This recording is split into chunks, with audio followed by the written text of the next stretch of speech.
आइए बात करते हैं इस वीडियो में कि ये कोरोना की स्टेजेस क्या होती है।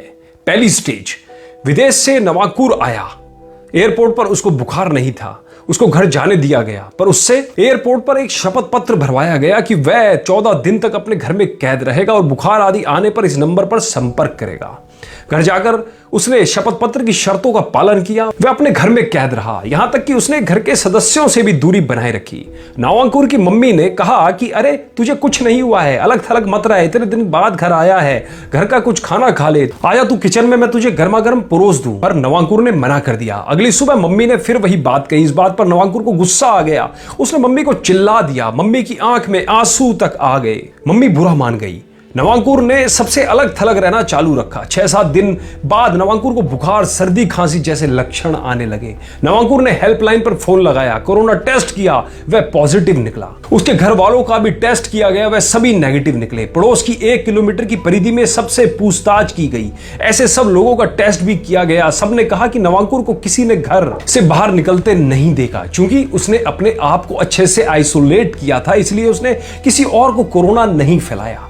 नवांकुर जवान था, कोरोना के लक्षण बहुत मामूली थे, बस बुखार, सर्दी, खांसी, बदन दर्द आदि हुआ। 7 दिन की ट्रीटमेंट के बाद वह बिल्कुल ठीक होकर अस्पताल से छुट्टी पाकर घर वापस आ गया। जो मम्मी कल बुरा मान गई थी, वो आज शुक्र मना रही थी कि घर भर को कोरोना नहीं हुआ। यह पहली स्टेज जहां सिर्फ विदेश से आए आदमी में कोरोना है, उसने किसी दूसरे को यह नहीं दिया। अब आइए बात करते हैं स्टेज 2 की।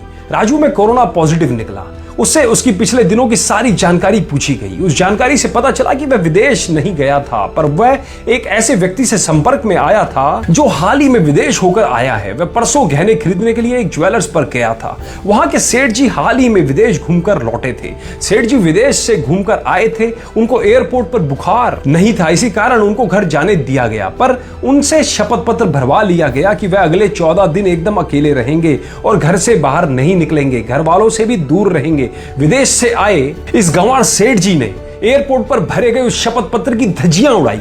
घर में वह सबसे मिला, शाम को अपनी पसंदीदा सब्जी खाई और अगले दिन अपनी ज्वेलरी दुकान पर जाकर बैठ गया। सेठ जी क्या बोलता है, पागल हो गया, सीजन का टेम है, लाखों की बिक्री है, ज्वेलर साहब अपनी दुकान बंद थोड़े ना करेंगे।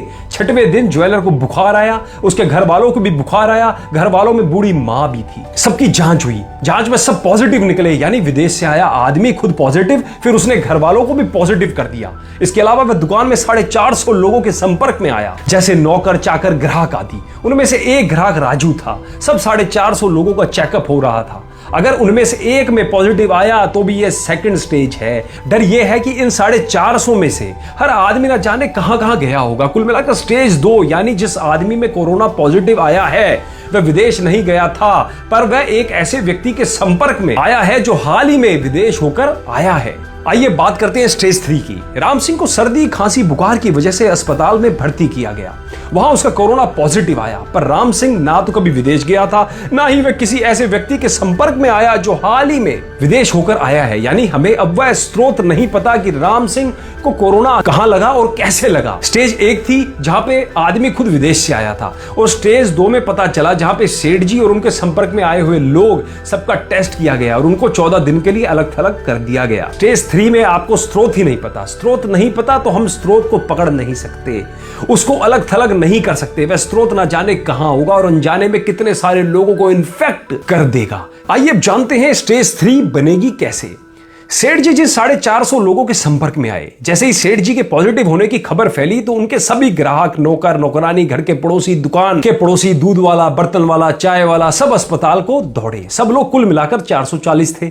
10 लोग अभी भी नहीं मिले। पुलिस व स्वास्थ्य विभाग की टीम उनको ढूंढ रही है। उन 10 में से अगर कोई किसी मंदिर आदि में घुस गया, ट्रेन के अंदर घुस गया, तब यह वायरस खूब फैलेगा। दोस्तों यही स्टेज 3 है, जहां आपको स्रोत का पता ही नहीं है। अब सबसे बड़ा प्रश्न ये उठता है कि स्टेज 3 का उपाय क्या है। 14 दिन का लॉकडाउन कर्फ्यू लगा दो, शहर को 14 दिन एकदम तालाबंदी कर दो, किसी को बाहर ना निकलने दो। आइए अब आपको बताता हूं इस तालाबंदी से क्या होगा। हर आदमी घर में बंद है। जो आदमी किसी संक्रमित व्यक्ति के संपर्क में नहीं आया है तो वह सुरक्षित है, तो अज्ञात स्रोत है वह भी अपने घर में बंद है। जब वह बीमार पड़ेगा तो वह अस्पताल में पहुंचेगा और हमें पता चल जाएगा कि अज्ञात स्रोत यही है। हो सकता है कि इस अज्ञात स्रोत ने अपने घर के 4 लोग और संक्रमित कर दिए हैं, पर बाकी का पूरा शहर तो बच गया। अगर लॉकडाउन ना होता तो वह स्रोत पकड़ में नहीं आता और वह ऐसे हजारों लोगों में कोरोना फैला देता, फिर यह हजार अज्ञात लोग लाखों में इसको फैला देते। इसलिए लॉकडाउन से पूरा शहर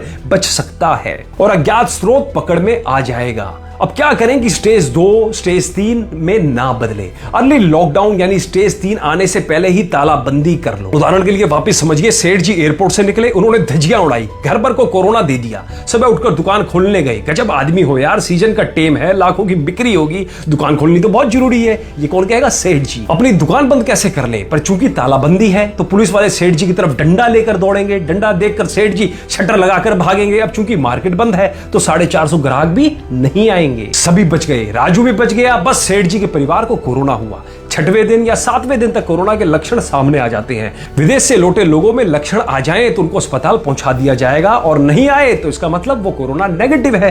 तो दोस्तों, आपको क्या करना है? इस वीडियो को ज्यादा से ज्यादा अपने सभी दोस्तों में, अपने सभी रिश्तेदारों में इस वीडियो को ज्यादा से ज्यादा फैलाइए, जिनसे उन्हें हर स्टेजेस के बारे में जानकारी हो जाए। और आपसे भी मैं हाथ जोड़ के निवेदन करता हूं कि 14 दिनों तक लॉकडाउन की स्थिति में रहे। दोस्तों, अंत में बस एक ही विनती करना चाहूंगा कि प्रार्थना करिए कि हे परमात्मा, इस कोरोना वायरस को जितना जल्दी हो सके खत्म कीजिए।